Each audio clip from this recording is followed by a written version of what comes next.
Добрый день, поважанае спадарства. Гаворыць і паказвае свабода. З вами я, Юрий Дракахруст, і мае калегі Сергей Навумчык і Віталь Цыганкоў. Сергей, прывітанне. Прывітанне. Віталь, прывітанне. Добрый день. Тэма нашай сённяшняй гутаркі штогадовае пасланне Александра Лукашэнкі, якое фактычна стала яго перадвыбарчай прамовай, якім ён выкладаў сваю, так бы мовіць, перадвыбарчую праграму ці яе адсутнасць. Вот словы, якія мы вынеслі ў загаловак, это перефраз того, што ён сказаў. Ён сказаў напрыканцы, што любімую не аддаюць, маючы на ўвазе Беларусь. Але склалось такое ўражанне, што асобую любоў в этой сваёй прамове ён выказаў ўсё ж таки, можа, не столькі да Беларусі, хаця, напэўна, у яго нейкая і да яе любоў ёсць, але да сваёй улады. Некалькі разоў на працягу сваёй прамовы он гаварыў, што мы вот не аддадзім, асабліва таким жахлівым людям, якія вот спрабуюць, значит, эту уладу отобрать. Давайте спынемся на вот некалькіх, як бы, таких вузлавых блоках, які ён выкладаў. Ну вот самы яго пачатак, это як бы які весь свет жахлівы. Там все обваливается, все разваливается, пандемия ледзь все знішчыла, одна Беларусь вот як выспа. Виталь, вот в этой части на что вы звярнули увагу, як бы что прыцягнула вашу увагу в этой части яго выступу? Ну, я б нават спачатку звярнуў увагу на тое, што наколькі доўга вось гэты уступ, скажем, про тое, як паўсюль свеце все кепска, гэта просто ўжо, ну, там першыя хвілін 10 он про это гаварыў, і потым, значит, неаднаразова вяртаўся. Калі чалавек выкладае нейкую праграмныя тэзісы развіцця Беларусі, сваёй краіны, як кандыдат прэзідэнта, як дзейны прэзідэнт, то колькі можна, ну, недзе ледзь не чвэрць свайго выступу прысвячаць тэзісам пра то, як все вакол кепска. Но это ж сапраўды, каб на гэтым фоне был высветлены тэзіс, што вось Беларусь адзінае, як ён заявіў, цытую, адзінае спакойнае звено ў цэнтры Евразіі. Ну, па-першае, это неправда, па-другое, гэта, ну, даволі смешна гучыць. І вот гэты весь, скажем, ну, матыў, што вакол все кепска, ён пераходзіл і на канкрэтныя дзеянні. Калі Лукашенко казаў про коронавірус, то ён расказваў, як паўсюль все кепска, і таксама заявіў некалькі просто забаўных фраз, што, напрыклад, весь свет прызнаў правільнасць нашай пазіцыі. Ну, это, мягко кажучи, неправильно, маецца на ўвазе про коронавірус. Ці, напрыклад, што там на захадзе пакуль даедуць да дома престарелых, все они уже помирают. Да, все вымерли. Все померли. Да, паколькі у іх такая платная медицина, и там до гэтых старых не доезжают, они приехали, они уже все там штабелями лежать. Ну, все померли, это литерально вось амаль дословно его цитата. І таксама вось весь час, ну, то бок высвятляецца, што гаварыць пра нейкія беларускія планы і дасягнення для яго немагчыма, толькі каб не вставіць на фоне таго, што весь свет, як ён заявіў, спаўзае у бездну. Ну, это ввогуле нейкая такая, ну, не просто алармізм, а для кіраўніка дзяржавы, ну, нейкая пазіцыя просто для нейкага, ведаеце, палітолага, які так званага, які выступае на БТ, гэта можна было б. Ну, тут же нібыта ж сур'ёзны чалавек, сядзяць яго, слухаюць амбасады гэтых краінаў, у якіх, на ягоную думку, все кепска, і яны спаўзаюць у поўную прорву. Ну, вось гэта сапраўды ўразіла, хоць мы ведаем Лукашенко, но то, што в сваім галоўным выступе году ён чвэрць свайго часу будзе гаварыць пра то, які свет кепскі, а Беларусь на этом фоне добрая, гэта нават да ўсяго звыклага мяне таксама ўразіла. Так, ну, а мяне вот я звярнуў увагу вот в этой першай частцы, так бы мовіць, міжнароднай. Это сказаныя словы: у России не засталося сапраўдных саюзнікаў, акрамя Беларусі, і што яны, расейцы, братэрства памянялі на партнерства.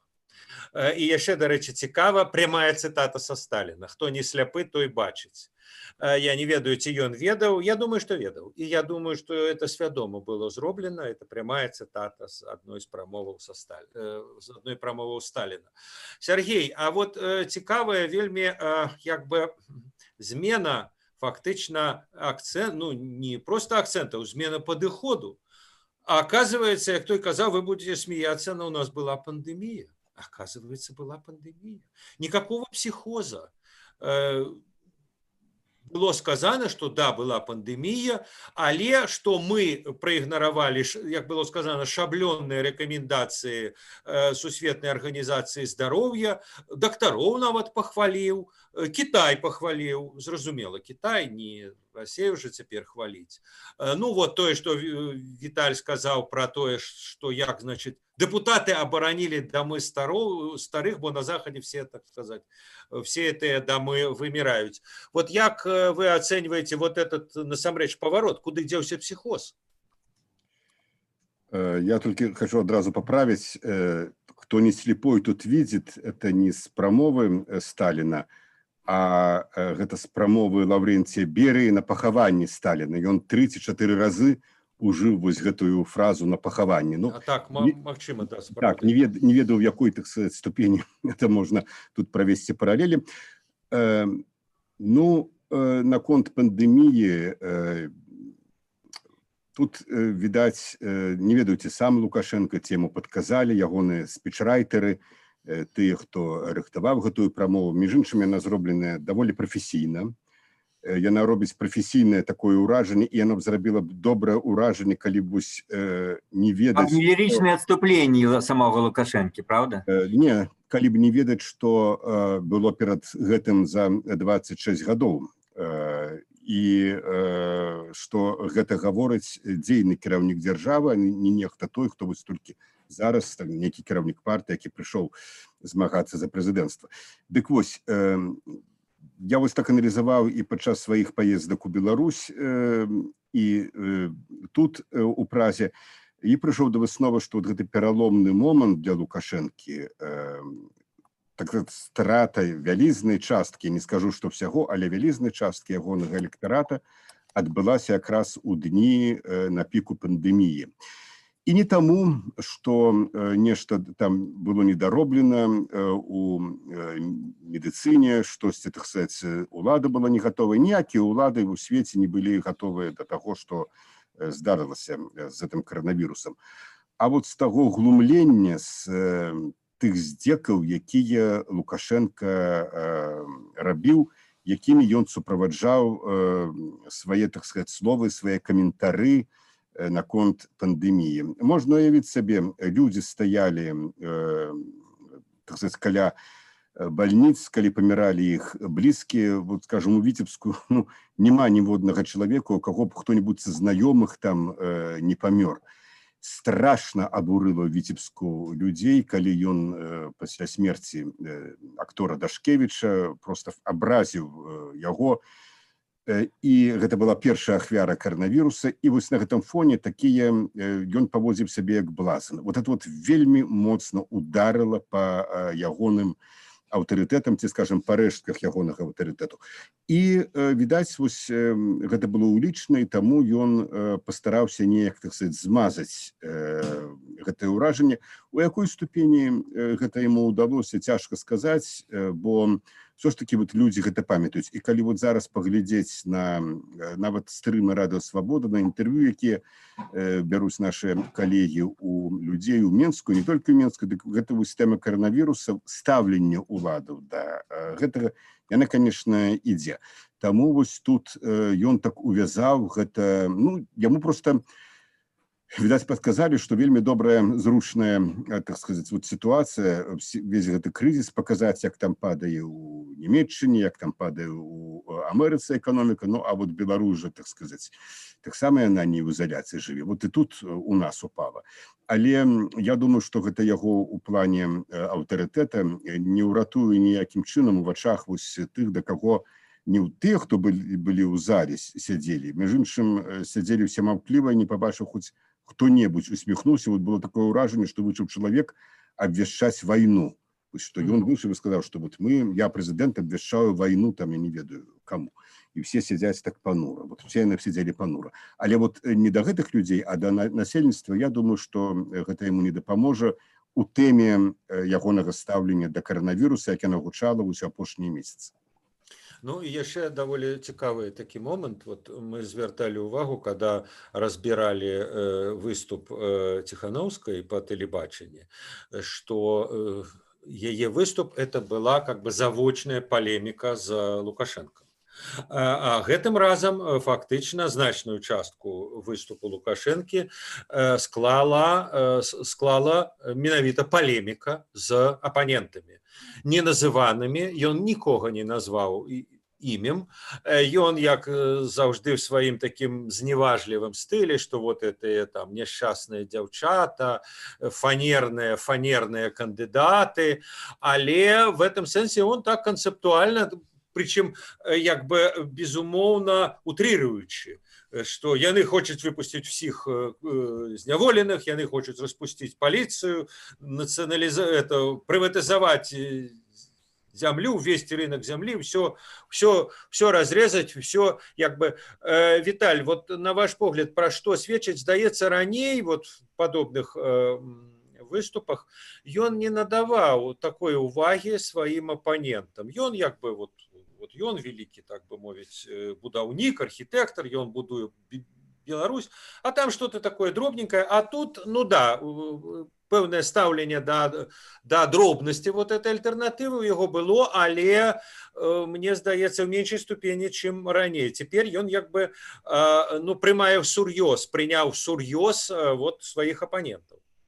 Ну, безумоўна, столькі цытат казалі менавіта пра тое, што ён прыняў сур'ёз не толькі тое, што ён звярнуў увогуле ўвагу на іх выступы, але і все гэтыя зневажлівыя, па-першае, выказванні, па-другое, выказванні, якія, ну, скажем, показывали, якую глыбіню пагрозы ён бачыць падчас гэтых выбараў. І гэта, ну, мы сапраўды можам шмат чаго цытаваць. Ён казаў, не аддадзім краіну свой, ужо, так сказаць, стары тэзіс апошніх месяцаў, і казаў пра тое, што не пускайце моладзь, вот спрабаваў, ведаеце, на пачуцці людзей, ну, сярэдняга ўзросту, скажем, націскаць, ну, тым ліку нарадзіць некую атмасферу страху, што не пускайце туды моладзь, яны пойдуць, яны яшчэ не разумеюць і гэтак далей. Ну і яшчэ важнае, што ён сапраўды цытаваў, і як заўсёды, вот Сергей, по-моему, уже в Фейсбуку гэта адзначыў, калі ўжо нават апаненты яго, нікога з іх няма беларускамоўных, ён все роўна, калі прыводзіць словы пра апозіцыю, ён вставляе беларускія словы. Его это з 94-го года як в подкорку внеслася, калі он пачынае гаварыць пра апозіцыю сабе, хотя эта апозіцыя, ну, в дадзеным выпадку і даволі часта ўжо беларускай мовай, так сказаць, не карыстаецца як асноўнай, все роўна ён кажа пра апозіцыю як пра тых свядомых, то бок уже не важна. Нават вот кажучы, ну а теперь про реформы и перамены. Перамены, да.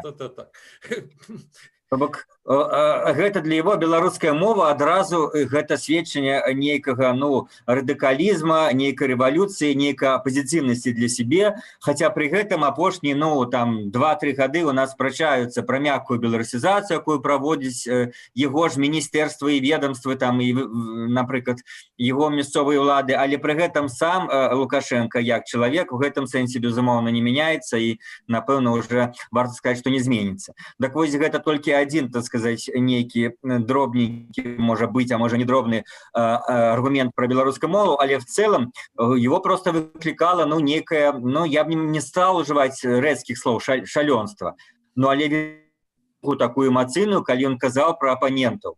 Был нейкі момант, калі просто ён нешта гаварыў і показалі весь залу гэтую, і там такая маўклівая цішыня, такая змрочная, я б сказал, гнетлівая цішыня, людзі неяк як напалоханыя, што, здаецца, зараз там стреляць па іх пачнуць, ці іх прымусяць стреляць. Калі ён нагнетал атмасферу, што вось вайна, што вось тут хочуць нас раздавіць, разрубіць, вось, і мы не аддадзім. І гэта было, ну, ясна, пераважная гэта частка была не впісаная в тэкст прамовы, гэта яго лірычныя адступленні, дзе паказвалі, наколькі ён зведзены, наколькі ён сур'ёзна ўспрымае гэтую пагрозу, наколькі яна выклікае яго эмацыйную такую реакцию, моцную негативную эмоційную реакцію. Сергей, а вот еще одна такая цікавая деталь, мне здаецца. Ну, в принципе, про это и ён в таким стиле, як бы и раней казаў, что вот эпоха там гибридных войн, каляровых революций, а вот в этой промове ворог не названы. Он говорил довольно падрабязна про справу вагнераўцаў, некаторыя дэталі, ну, прынамсі сваю трактоўку, што ніякага Стамбулу там не было, ніякай Венесуэлы не было, мы все ведаем, яны все рассказали. Вот. Мы ведаем, што яны ехалі ў Беларусь, і яшчэ там нібыто вот атрад дзесьці бегает там по поўдню, ну мы их всех отловим. Але як бы вораг no name. А хто вораг? Раней абвяшчалася, ну, Захад, вот Америка там. Зараз нібыта Расія, ну, вагнераўцы яны з Расіі, але і не Расія. Вот цікавая як бы дэталь. Да хто ворагі? Хто кіруе там вот этими марионетками, там этими фанерными? Вот это цікава, што ён в дадзеным выпадку нікога не пазначыў, фактычна ніяк, нават намёкам. Абсолютно, Юра, я згодна з такой ацэнкай. І вось ввогуле у мяне дваістае такое было адчуванне, калі 1,5 гадзіны я праглядзеў гэтую прамову. З аднаго боку, як бы гэта была, вот я ўжо сказаў, прамова выглядае чалавека, вот, які ну, зараз балатуецца, а з другого боку, гэта можна было ўспрыняць як прамову чалавека, які ўжо абраны. Вот, скажем, калі б такая прамова прогучала, ну, напрыклад, 15 жніўня, там толькі некалькі фраз можна было б выкінуць, дзе ён гаворыць пра будучае галасаванне, там прыйдзіце не на вуліцы, выкажыце свае адносіны, а ідзіце на выбарчыя участкі. Ён заклікаў людзей ісці на выбары такім чынам. Вось калі гэта ўбраць, там можна было б уявіць, што гэта вот прамова пераможцы на выбарах, які ставіць мэты на наступныя 5 гадоў.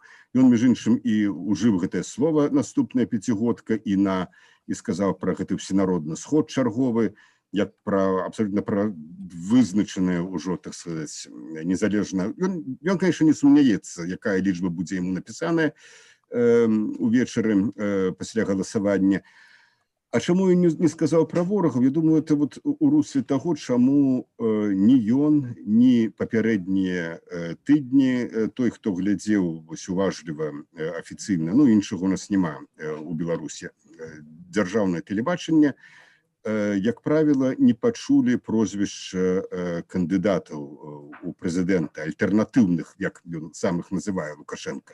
Вось сапраўды, здаецца, пазаўчора ці учора была показаная по панораме так званая социологичная гэтая раскладка, там на першым месцы Лукашенко 70%, Тихановская под 10%, але імёны не называліся. Вот калі звярніце увагу, калі, скажем, у 94-м, 5-м, 6-м, 7-м годзе Лукашенко нават у сваім выступе на всенародным сходзе прозвішчы называў, называў все эти пазнякі, Шушкевічы, Карпенкі. І прэса дзяржаўная так рабіла, то потым все, як бы з гэтых прозвішчаў, ну, ўжо іншых там апозіцыянераў, іншых апанентаў, іх не існуе. І вось тут у яго такая была пазіцыя, што, мне так падаецца, што, ну, апанентаў как бы няма сэнсу пра іх гаварыць. Ну да, там, конечно, все апалчылись супраць Беларусі, супраць гэтага, так сказать, астраўка стабільнасці, супраць гэтай вяршыні эканомікі, справядлівасці, сацыяльнай справядлівасці. Это ясна, весь свет апалчыўся. Але вось такіх ворагаў, каб на іх акцэнтаваць асаблівую увагу, няма. Мы пераможцы. Ну, і гэта, вот, мне здаецца, тэндэнцыя, якая такая прасочваецца, это в цэлым, вот гэта вот тэндэнцыя, прычым это не першая кампанія. Заўважце, што падчас сваіх наведаванняў там нейкіх прадпрыемстваў ён звычайна пра выбары гаворыць мінімальна. Вот у любой нармальнай прававой дэмакратычнай краіне што робіць дзейны прэзідэнт, ці, скажем, які пераабіраецца так перед выбарчай кампаніяй. Ясна, ён дэбатуе са сваімі апанентамі. Ён, так сказаць, дэбатуе па ўсіх пытаннях, па ахове здароўя, па сацыяльных пытаннях, там, па чым заўгодна. Тут ён себе паводзіць як проста незменяемая асоба. Вот гэта, відаць, і было закладзена адной з такіх, ну, танальнасцяў у гэтую ягоную прамову. паслання. Віталь. Хотел кинуть реплику, бо боюсь, что можем мы гэта не закранем, але гэта даволі істотна, мне здаецца, что, ну, может, и не впершыню проявились такие мотивы, что вось кандидат Лукашенко, ну, выказал, скажем, такую боязнь своими некоторыми репликами, показал, что боится, что элитка ему здрадит, то бок ягоныя ж поплечники могут не туды. Памятаете, ён казал вот про такие, ну, скажем, моменты, что вот артисты, яких я там поил, кормил, они зараз там выступают супраць, ці лицей БДУ, которому столько мы дали грошей, там, столько материального забеспечения. Ну, мы ведаем, что лицеисты, былые лицеисты, выпускники лицея написали открытый лист про сумленные выборы и так далее. И вось он про гэта полічыў патрэбным, ці не мог не сказать. Ты ж спевачки, ці он казал того, что он, кого он на своей груди пригрел, ну, не сказавши тут, кого мае на увазе, ну, видать, хутчэй за ўсё патэнцыйнага кандыдату Цыпкалу. Вось, и все гэта, ну, показало, что ему гэтыя удары, ну, сапраўды, былі балючыя, и ён выказаў такую, ну, неупэўненасць, что еще могут іншыя тут проявить такие свои деяния, и сказал, что самое страшное гэта здрадніцтва. Да. Нават Библию привел, что нават там, ну не Библия, он сказал, что нават на тым свете здрадніцтва и не даруется. Але цікава, хто кому здражу. Он, помню, говорил, что такое Чигиру, калі премьер-министр Чигир в 96-м пайшоў в отставку, выказал супраць его, значит, политики, то Чигир, это он застался верный закону и конституции, а Лукашенко здрадил той конституции, на якой он клялся. Так что тут, калі, кожны раз, калі люди выказываются супраць его, а доходят от его супраць правных дзеянняў, это заўсёды здрада, да. Віталь, калі Лукашенко гэта гаварыў, ён гаварыў, як гаворыцца, з веданнем справы. Вось, як бы хто не ставіўся до Лукашенко, як бы мы не ставіліся, трэба аддаць яму належна, ён здольны вучыцца у сваіх, конечно, інтарэсах, і зноў жа падкрэслю, у сваіх персанальных інтарэсах рабіць нейкія высновы з, ну, уласнага досведу, таго, што он бачыў. Ён вельмі добра памятае 94 год. Ён цудоўна памятае, як, скажем, якога-небудзь, ну, напрыклад, 18, 19, 20 чэрвеня, так сказаць, все гэтыя выканкамы там кляліся ў вернасці Кебічу просто і праз літаральна некалькі дзён, яшчэ нават перад другім турам, ужо пасля першага тура, яны, ну, скажем так, фактычна Кебічу здрадзілі. Ён, не памятаю, вот, ці паказывалі, а вот добра было б, так сказать, аператарская работа такая, каб калі ён казаў пра здраду, паказаць твар, скажем, Михайла Мясніковіча, які ўзначальваў выбарчы штаб Вячеслава Францевича Кебіча і па некаторых дадзеных сліваў інфармацыю штабу Александру Григоровичу, ну а пасля выбараў адразу пайшоў да Александра Григоровича. Шмат ён ведае тых, хто здрадзіў Кебічу і перайшоў да яго. Ну а ўся ўжо номенклатура здрадзіла цалкам Вячеславу Францевичу Кебічу, і калі ён зараз вот бачыць з аднаго боку вот гэтыя шматтысячныя, ну іх называюць пікеты, фактычна это мітынгі, сустрэчы, так, з Ціхановскай, а з другого боку вось гэтае такое маналітнае маўчанне, я б так яго назваў, з гэтай залы 2500, гэтае маналітнае маўчанне, ён думае, што не, это может быть не монолитное молчание згоды, а это вот то, что было у русского классика Пушкина, да, народ безмолвствует. Ну, в дадзеным выпадку, так сказать, номенклатурные представники народа. І яшчэ вельмі цікавы, на мой погляд, сюжет, такой значную частку, это тое, что тычылось моладзі. Причем там такой тон, ну, вот это як бы... Моладзь – это такія неразумныя дзеці, якім трэба догляд, якім трэба вот бацькоўская увага, бацькоўская спагадлівасць, зразуменне, што вот, ну, перабесяцца, і што як бы і павінны нават перебесіцца, вот калі ён казаў, што там, ну, вот этот ланцуг солідарнасці, запомніў, дарэчы, як называецца. вот, ланцуг солидарности, и АМАП, які стаіць супраць іх. Ну, это ж вот и ты молодые, и ты молодые, это ж наша як бы будучыня. Вот, Виталь, а навошта ему вот этот вот, на ваш погляд, кавалак? Ну, урэшце рэшт, калі нават уявіць сабе, што ў Беларусі дэмакратычная сістэма, ну, ёсць жа старыя людзі, ёсць сярэдняя ўзросту, ну, а моладзь это як бы не его электорат, он это ведае, он это як бы разумее, в этой сваёй прамове ён это, ну, часткова як бы нават і прызнаў. Навошта ему такія як бы рэверансы на бок моладзі? Ну, вот тым-то і справа, што чалавеку, ну, хочацца нават прызнаючы правду, все-таки яе неяк змяніць і яе неяк на свой бок памяняць і адстойваць. Ну, маецца на ўвазе, што да, ён разумее, што яго не лічаць кандыдатам моладзі, ён разумее, што моладзь не прыгралі, но ён не хоча з гэтым мірыцца, ён хоча з гэтым спрачацца. Ён хоча, ну, разам з тым, з пункту гледжання, ну, нейкага гістарычнай сваёй ацэнкі будучыні, ён разумее, што вось менавіта калі моладзь супраць, то гэта і гэтае наступнае пакаленне і яго і не то што не выберуць там, а не ацэняць будучым, і карацей гэта то, што, ну, прывядзе да вот менавіта в гістарычным сэнсе да яго правалу. Таму ён хоча хоць як зачапіць і знаходзіць свае аргументы, бо іншых няма. Вот тая ж самая дзяржава, тая ж дапамога дзяржавы там всем этим моладзевым афіцыйным структурам. То бок ён не можа сказаць, што моладзь будзе за мяне, бо я даю нейкія, ну, прагрэс, свабоду і перспектыву. Нет, ён кажа, моладзь павінна быць за мяне, бо мы даем стабільнасць, мы даем нейкую адукацыю бесплатную, там лечение, добрый заробочек, вось там лісні чарка і шкварка, да? Ну, сваімі методамі. Але і разам з тым ён разважаў гэтым, ну, з нейкім такім здзіўленнем, абурэннем. Як это так? І я думаю, што гэта якраз, як ён уже некалькі разоў навучыў гэтай фразы «пасцяцца і хайпуюцца». Я думаю, што гэта яму, ну, явна не Макей сказал, а гэта ягоны сын, хутчэй за ўсё, з ім кантактуе, як уже ёсць інфармацыя даволі часта, што менавіта Миколай Лукашенко читае там телеграм-каналы, магчыма, ён ему в гэтым сэнсе старэйшаму Лукашенку нешта, скажем, расказвае, і той в контактах з імі вот спрабуе набрацца гэтай моладзевай лексікі. Ну, але выглядае все гэта так не хламяжа, шчыра кажучы, явно, што гэта не ягонае.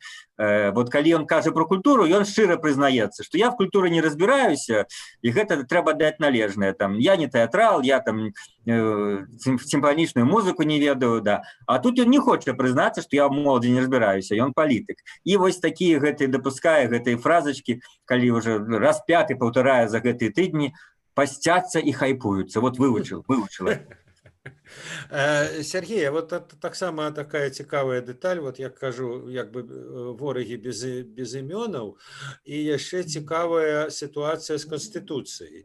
Ён ізноў прыгадаў, што да, вот мы будзем мяняць Канстытуцыю, трэба мяняць. Ну, в чарговы раз, а што трэба мяняць, уласна? Ну, прычым он там велізарную частку прысвяціў, якая жахлівая была Канстытуцыя 94-го году, але сказаў, што надо мяняць цяперашнюю, а на што, як мы падумаем, пра што падумаем? Ну, як бы трэба ж сначала вызначыць, што ў ёй кепска, а потом уже как-то... Вот это цікавая рэч, што вот было сказано, што трэба мяняць Канстытуцыю, як он уже это гаворыць некалькі гадоў, і так это высвятляецца, што это велізарная таямніца, што в ёй трэба мяняць. Это даволі дзіўна выглядае, ці не?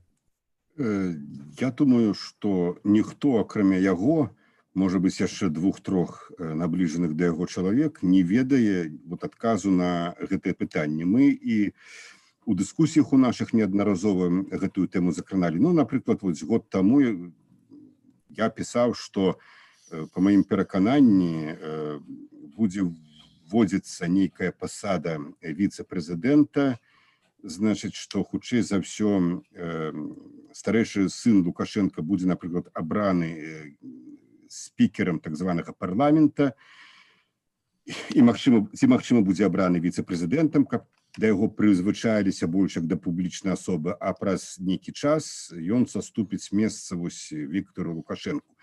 І я быў прыхільнікам такой тэорыі, заставаўся б ім, Вось калі б не гэты літаральна ў апошнія 3-5 месяцаў рэзкі абрыў аўтарытэта самога Лукашэнкі. Зараз вось той, на каго пакажа пальцам Лукашенко, гэта фактычна як у Стивенсона, так, у острове Скарбаў чорная метка, так сказать. Это не дасть аўтарытэту тому, каго ён прапануе сваім пераімнікам. Ну, калі мы гаворым пра сапраўдныя всенародныя, так сказать, нейкія выборы, ці хаця б іх падабенства гэтых выбараў. Цяжка сказаць, што там будзе. Вот сапраўды цяжка сказаць. Тут просто я распісваюся у адсутнасці якіх-небудзь талентаў прагназіста на гэты конт. Ну, можна толькі хіба, конечно, уявіць, што ён, відаць, будзе змяняць нейкі баланс паўнамоцтва паміж выканаўчай, так званай заканадаўчай улады. Хотя тут таксама мы можем говорить только абстрактно, тому что як таковой, вот у полной ступени у нас законодавчай улады няма. Нават те функции, якія прапісаныя вось гэтай так званай новой версии Конституции, яны законодавчыя просто не выконваюцца. Палата прадстаўнікоў, там Совет Республики, это просто, так сказать, нават их нельга назвать юрыдычнымі аддзеламі адміністрацыі прэзідэнта, бо яны не працуюць над законамі. Законы, відаць, распрацоўваюць там у кабінеце міністраў, вот якраз у правовых аддзелах адміністрацыі. Депутаты просто ціснуць кнопки и все. А я хочу сказать, что это такая, ну, морквочка, якую перед электоратом трымаюць уже сапраўды гады 2-3. Памятаеце, в 18 годзе перед посланием все были упэўнены, что ён прадставіць нейкія радыкальныя змены в Конституцию. И ён кожны раз кажа, что яны рыхтуюцца. Ну, рыхтаваць их можно было б за пару тыдняў, за пару месяцев, было б жаданне. Это все-таки не такая уж праца, это не войну и мир написать, как той же Лукашенко любіць узгадывать. Тому и мне здаецца, гэта вось, ну, для электорату, что, маўляў, я не такі уже закостенелы, я нейкія все-таки прапановы по змены Конституции прапановую, вось будуць реформы, боюсь это слово, але змены. Но ён сказал адзінае больш конкретно так сказал: я спадзяюся, что гэты склад парламента прыме новую Конституцию. То бок гэта, значит, на ближайшие, ну, 3-4 гады павінна быць, але зноў-таки, ну, то, что можа чакалі, что ён уже зараз конкретно нешта прапануе сёння, то гэта не адбылося. Ён сказал тыя ж самыя абцікаемыя фразы, якія казал и год и 2 назад. Так, ну, тут варто адзначыць, что как бы адзінае рэальнае такое абяцанне, якое, дарэчы, фігуруе і ў яго перадвыбарчай праграме афіцыйнай, да, надрукаванай сёння ў звязде. Да, удвая за 5 гадоў, ну, как говорится, простенько и со вкусом. Ровно тое самае абяцалася, наколькі я памятаю, у 2010 годзе.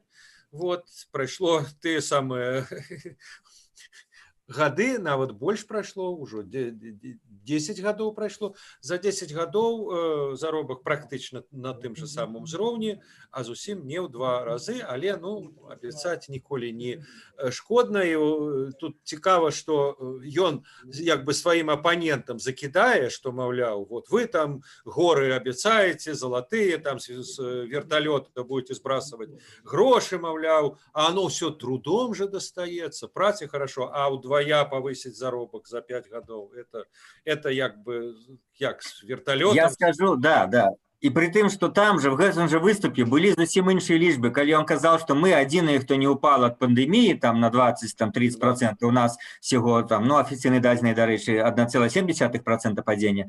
Вось. И мы сможем наступные гады выйти на рост 3-4%, это добрый среднеевропейский показчик.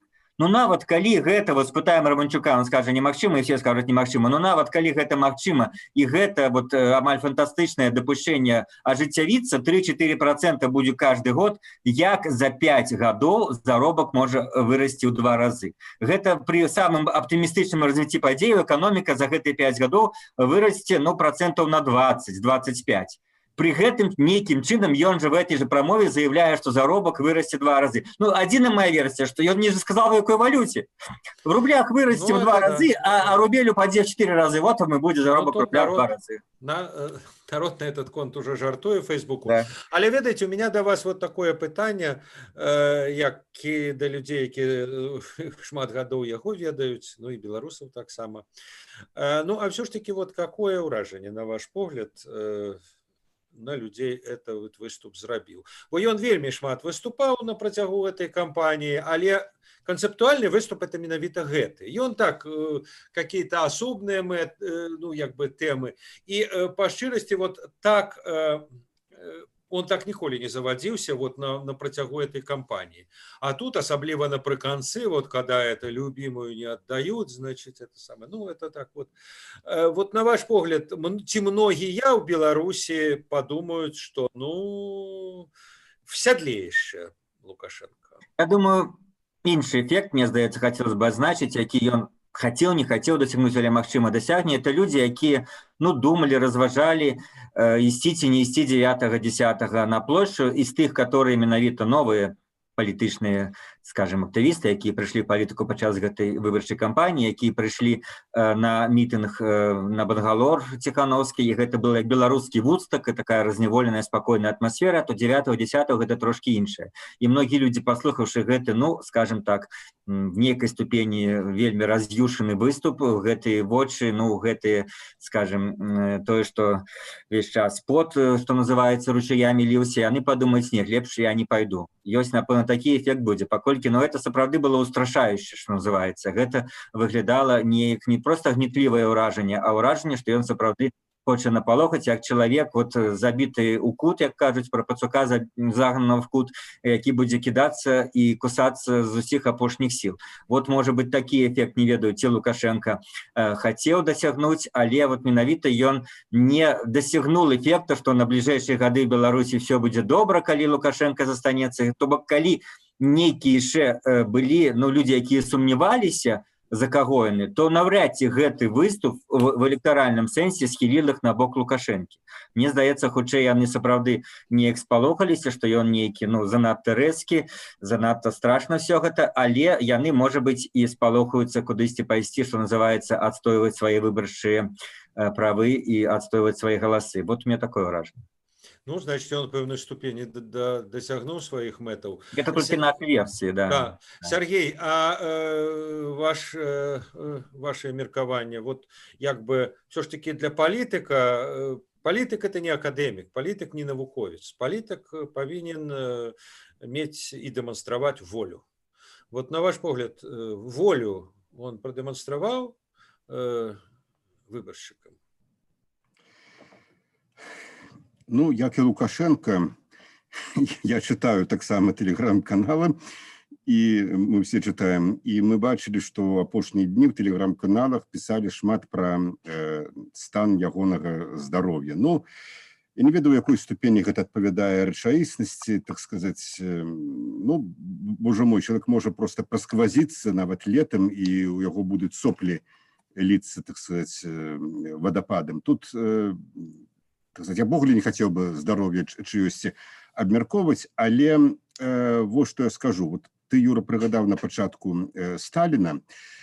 Ёсць успаміны Константина Сімонова, расійскага пісьменніка, рэдактара «Свой час новага міра», які быў на апошнім з'ездзе, здаецца, на 19-м з'ездзе, прыжыццёвым з'ездзе Сталіна, абраны кандыдатам члена ЦК, і вот на гэтым самым з'ездзе, значыць, Сталін выступіў з вельмі кароткім, нават не з дакладам, а з кароткай прамовай. Ён сидзеў так вот збоку, это быў 52-й год, ціхенька, спакойна, і рабіў уражанне такога ўжо, ну, старога чалавека, нямоглага, якога, між іншым, ён быў папрасіўся, так сказаць, каб яго не абіралі зноў там сакратаром ЦК. І все, хто глядзеў, зразумелі, ну все, так сказать, это конец, это фініш, уладу возьме там Маленков ці Берыя, а потым адбыўся пленум ЦК, дзе абіралі якраз сакратароў, прэзідыум, палітбюро ЦК, і вось Сімонаў піша, што мы пабачылі зусім іншага чалавека, што Сталін просто не прайшоў, выбег на трыбуну, і ён апісвае вочы, што гэта былі вочы цігра. І ён вельмі рэзка выказаўся выказаўся па Молатаву, па Мікаяну. Значыць, ён просто паказаў, што ён іх всіх і гэтую уладу трымае вот так во, што ён іх не выпусціць. Ён цалкам абнавіў там, ну не цалкам, на 75% абнавіў палітбюро, і для ўсіх гэта было шокам. Все пабачылі, што ні пра якую немогласць гаворкі няма. Вось калі я глядзеў гэты выступ, так сказаць, да, ён, конечно, Александр Григорьевич там выціраўся насавым платком і гэтак далей, але не, ён трымае ўладу, ён кантралюе тых людзей, якіх ён, так сказаць, кантралюе, ён не збіраецца аддаваць любімую ім, як ты, Юра, кажаш, уладу нікому.